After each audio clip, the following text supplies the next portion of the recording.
I'm Alan Banks, and this is Dr. Isaac Tawil. And we just got done seating a double arch Graphenano case, and it was so exciting that we thought we would document the case from start to finish, because a lot went on in this case. And a lot of it is things that our customers are already doing, but a lot of it is really contemporary, and even these materials, some of these real cutting edge materials. And this is our patient, Victor, who we've been working on for, gosh, like 4 years. Yes. Because you came here and did the surgery on his upper. Originally, the first time we met this patient, Victor, was at a live surgery that we've done here in Rodental, where we did a conversion same day. And there was we did a chrome case. We used the densiburs to place the implants. Right, Megagen implants. Yes, Megagen implants. Sold out room. Yep. And on top of that, we actually did, I believe, the C2F conversion on it, which was external conversion to give us a small hole access to make a really nice temporary prosthetic. Which is good because he lives in Cleveland, where we are. You're in Brooklyn, and he insisted on coming to you for every step of it. So he was in that prosthesis for months. Yes, 9 or 10 months. Because of COVID, he was in there even longer. Yeah. Yeah. So we had a long-term C2F prosthetic that lasted about 2.5 years. Right. Right. But then it was finally time to go to final, and which we did, and we did a really nice job with the final, considering that he had a full denture prior to that. Yeah. That we converted over, and we based everything off of his full denture. Right. Right. What we didn't know about Victor, all that, right. What we didn't know about Victor is that he actually wasn't happy about his full arch denture, and he actually wanted more of a toothy smile for his upper jaw.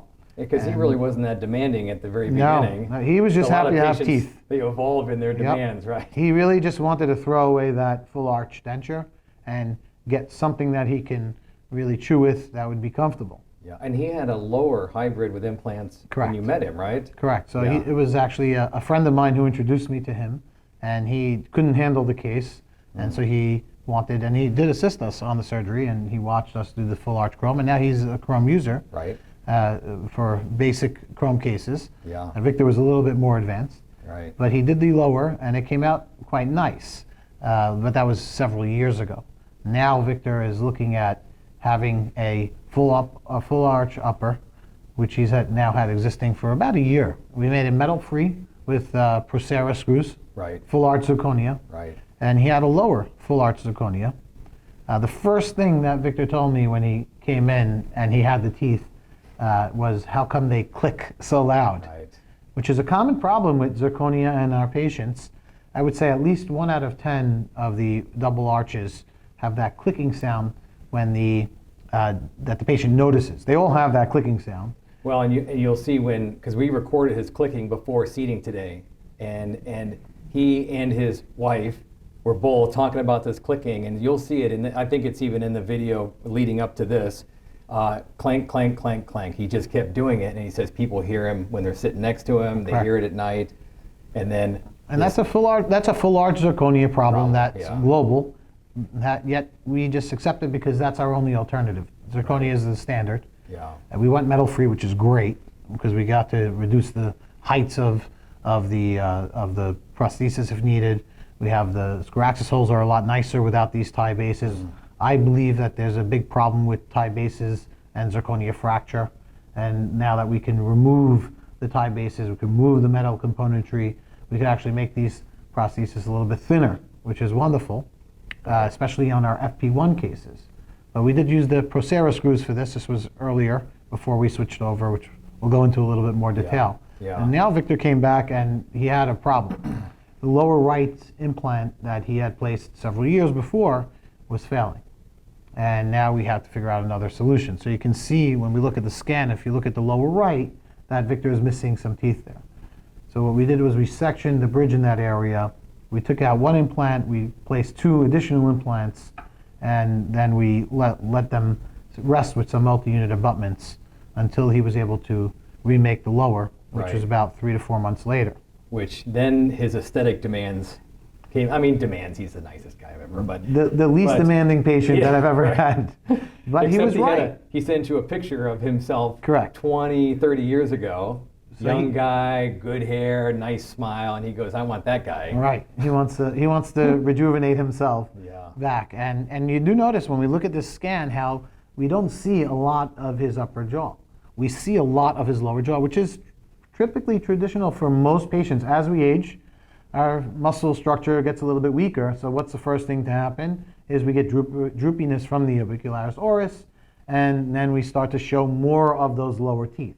Well, and he's 55, but he's a denture wearer. Correct. So vertical's collapsing, Correct. getting a little bit of frown.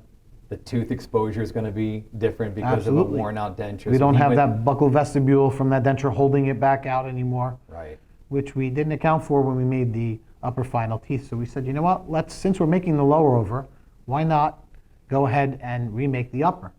This was the opportunity. The problem that we have when doing that is we have to go ahead and remake all scans, go back to new try-ins, and he lives in Cleveland, I live in New York. It's a little bit of a hassle for him to come down. He's more than willing to, but we have technology now that's at our fingertips that we can utilize that's really affordable, surprisingly, Yeah. that we can utilize to actually shorten the treatment time for these visits. So here's the crazy part of this whole case. We're going to take a patient who is in double arch zirconia restorations, make new upper and lower, and lower the entire plane of occlusion 4 millimeters, all from facial scans, right? Just to make sure we got the teeth within this face. But then we also used, on the maxillary, we used photogrammetry Correct. records. At the time, that was all we had at the time to be able to make these records accurate and fast so that we can go to a faster turnaround. And that, because the first one was we made him a full arch final zirconia to go against Metal-free right, with ICAM 4D. right, to go against the lower existing hybrid to Correct. see how that went, and we thought, oh, he's done. Right. But surprise, Surprise. you want something a little more exciting, a little more youthful for him. So we took all those existing digital records, and then we combined them with grammetry records on the lower. Correct. Right, For the so lower, we use the OptiSplint grammetry method, where you incorporated the 2 new implants into the existing 5 implants that were remaining. Now we had 7 on the bottom. OptiSplint to grab those last 2. OptiSplint to grab the entire, actually all 7. All the implants. Correct. But then we only had the prosthesis to scan that Correct. didn't include those, Correct. So we Teeth. used an iJig, basically a partial iJig. right? So we naturally assume that we're going to be off on occlusion, but we're going to give this our best shot Yeah. as to try to get to a final so we can minimize the amount of visits. So we had existing full upper as a study model. We had existing partial as a study model in the lower with a bite, photogrammetry, grammetry, and then all the tissue scans, and we brought all that together. And the iJigs. Right, okay, so we were super verified on the bites, the prosthetics and everything digitally. And at that point, we opened the case up 4 millimeters digitally, which... Well, we didn't open. We didn't let's be clear about it. We didn't open. That's right. That's one option is I was we can going to say open. it's a no-no, but that's not what we did. But opening up 4 millimeters, it can put a tremendous amount of strain on the temporomandibular joint. Yeah. And we really didn't want to do that. Victor's happy with his bite. And He's his not vertical- happy with his smile. He's vertical is comfortable. fine. He's at rest. He's chewing. But he's chewing and hearing clicking sounds everywhere he goes. And not happy with his speech. Correct. Speech was another issue. His incised ledges were too high. On It the just lower. wasn't working well for him in his speech. And his wife Correct. even mentioned it quite a bit that Yes. he doesn't speak. They've been together forever, and his speech is not the same as it used to be. Which is another instead- common problem when we show a lot of lower teeth. A lot of times we build up more of that saliva, the tongue doesn't go to the right spot, and we end up slurring a lot of words. And we just naturally attribute that to age, but really it's a prosthetic thing that we can control and we can actually repair in this case. So the request was take everything we just talked about, all those records, and just simply shift the plane of occlusion down 4 millimeters, give more exposure, give a And- natural size lower, height lower of a prosthesis, And get rid of the click. and get rid of the click. Yep. Yeah, and get rid of the zirconia. Get rid of the zirconia. Because we get rid of switched from- the weight of the zirconia. He was also complaining that it was a little bit heavy on Right. his jaw, which is another common problem with zirconia. But we needed to find an alternative solution to that, Yeah. which we did. Which we used Graphenano. And we're going to talk about the benefits of Graphenano. It's kind of new, at least to the States. It's not new to the world. It's been used in Europe and for many, many years now. Yep, manufactured in Spain, being utilized now for over 5 years in Spain with great results. But we didn't really have, number one, we didn't have FDA approval for it, which Right. now we do. Right. And number two, we didn't have the actual patient to test it on to see if Yeah. there was a person that we could utilize this on, and Victor is the perfect candidate for that. He's unhappy with the aesthetics of zirconia because there is a problem. We know that zirconia is not like porcelain. It's not even like PMMA. It does have that flat look to it that we try to compensate with. Many times in a lot of these cases, in the more expensive cases, we do cutbacks and put porcelain just so we can get the better aesthetic looks. Yeah.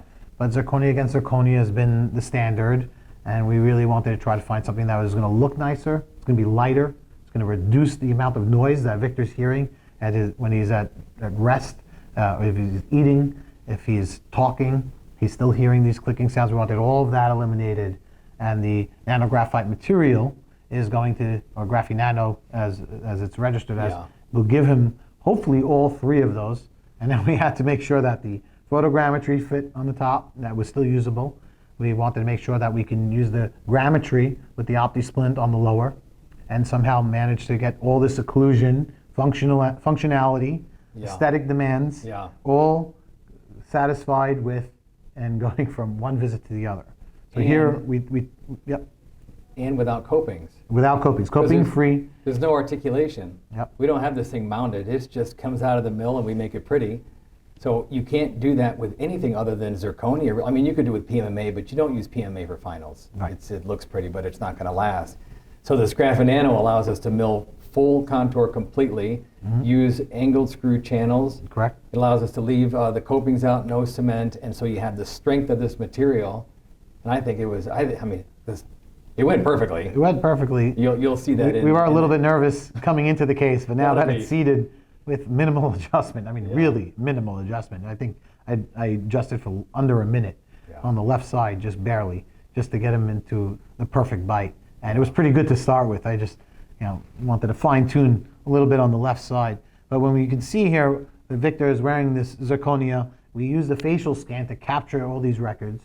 We use the Shining 3D MediSmile, and the teeth were actually scanned with the Aoral Scan 3, the wireless version. Right. And then we did a comparison with his brand new finals, again using the MediSmile. And you can see that we've overlaid the two of them together. And you can see an immediate difference from Victor. Number one, you can see the plane of occlusion is perfect. His smile now is complete. We can see his upper teeth. And as he was talking to us, which, I mean, Victor's not a sentimental guy.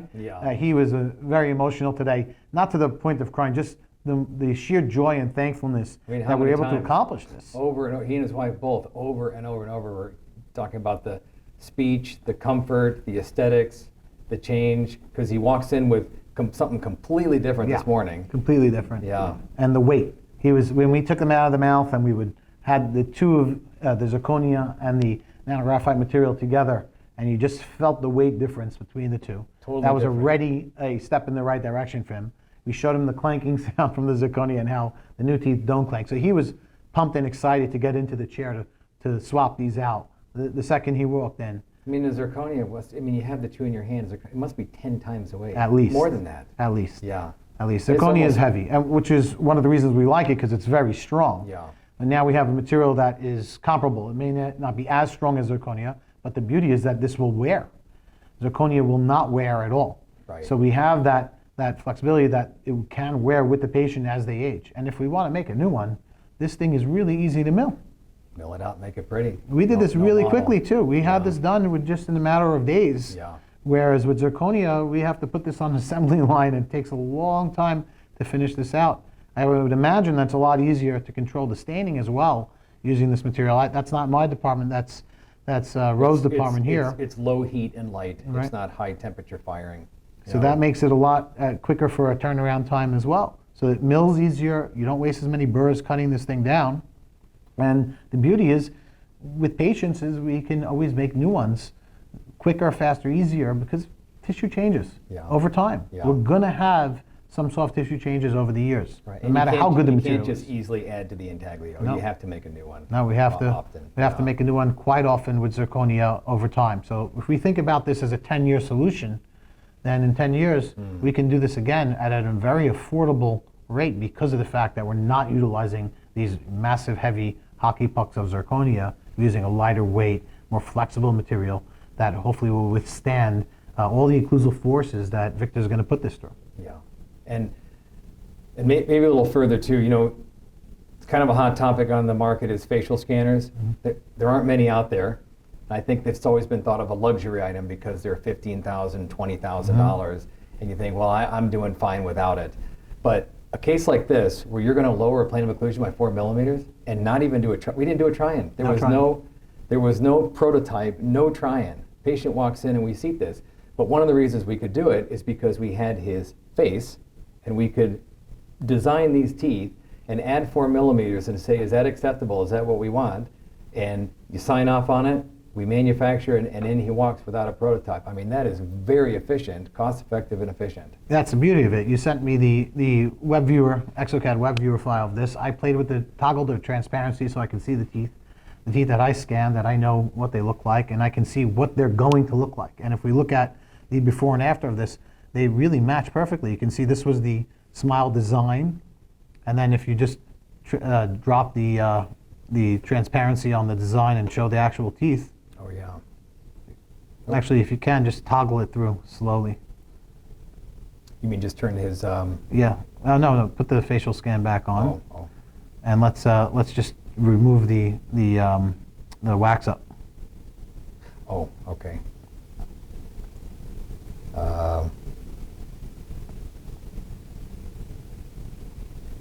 Well, just an expert here with, let's see, I want the, Well, we I want have to the, I really want the rename very it. last one Yep. and turn backwards. Yeah. Okay, so we got that. And actually, here you can see it. So here's his current teeth Right. that he has right now, and with the overlay of the two together. And you can see how they match perfectly. We did not have to touch any of that part of it. The midline is the same, the shape of the teeth is the same, everything is exactly the same as we planned, which is really unheard of. When we talk about the fact that you hear some lecturers say, facial scanning is not really there yet. Two-dimensional photography is the only way that we can really convey at this point all the different the points of the canines, the centrals, the midline, the plane of occlusion. It's just not the case.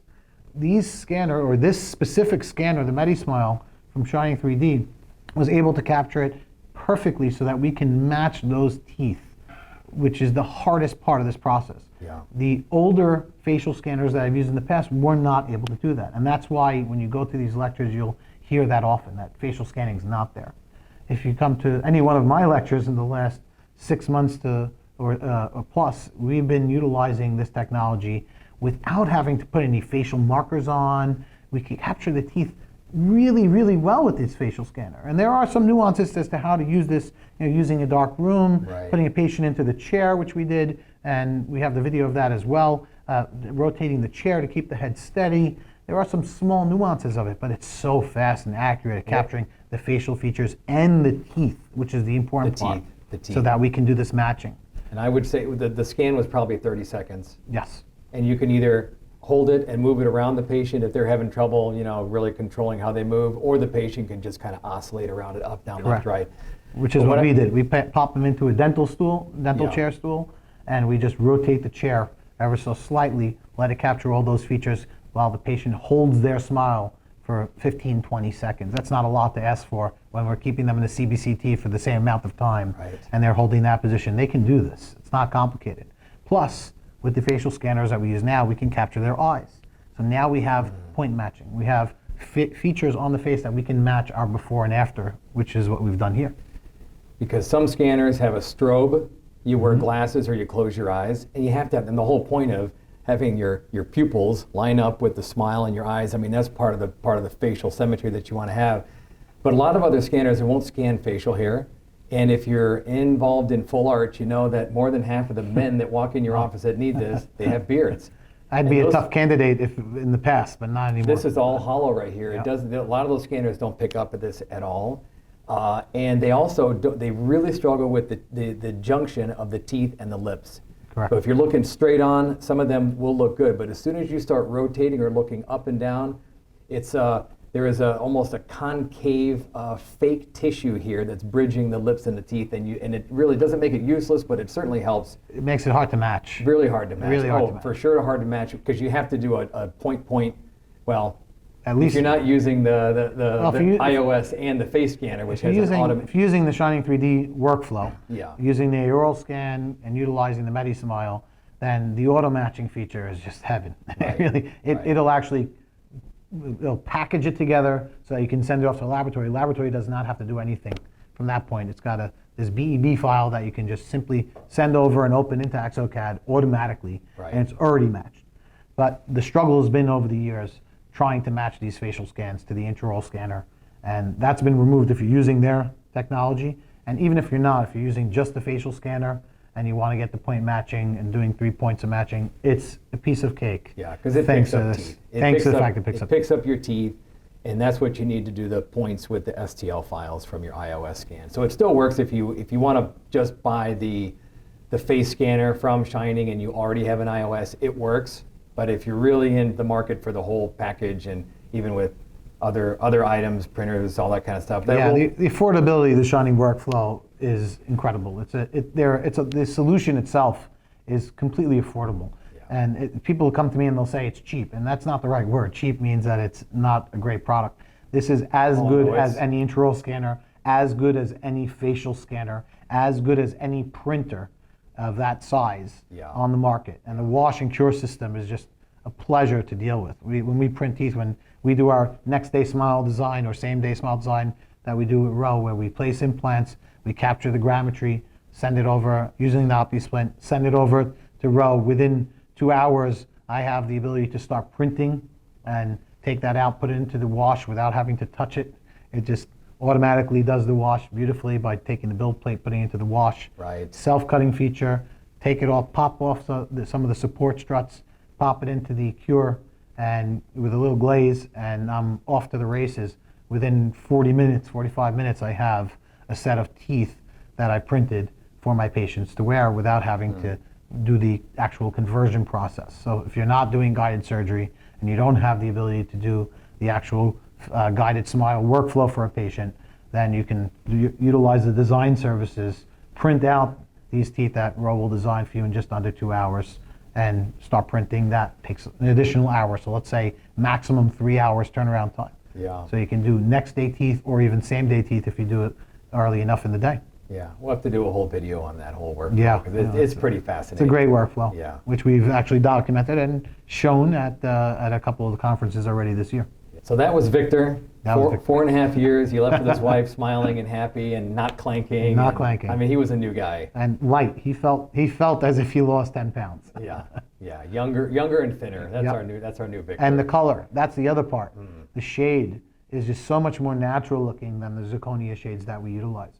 And it's the same shade. We didn't change the Right, shade. right. It's just the fact that the material is Less- that much less more opacious. aesthetic. Less opacious. More translucent. Correct. You know, PMMA looks better than zirconia. You just don't use it for a final. Right. So this is kind of that same kind of look. Yep. Yeah.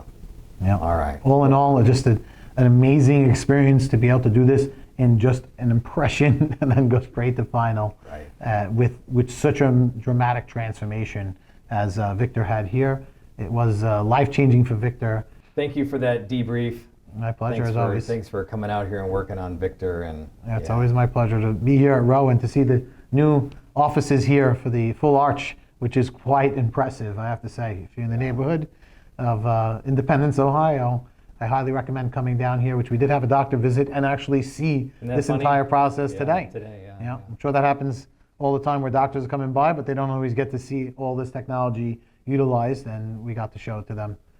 And to learn more about grammetry, photogrammetry, we have a group on Facebook that's dedicated just to that type of modality there for restorations. And it's just type grammetry when you're searching in Facebook and click connect. It's not a private group. You can connect just like that. And of course, as always, follow our content. We have content on Facebook, YouTube. Go to our website, go to the top right, click and follow. We have a ton of content, always learning, always doing cutting edge things.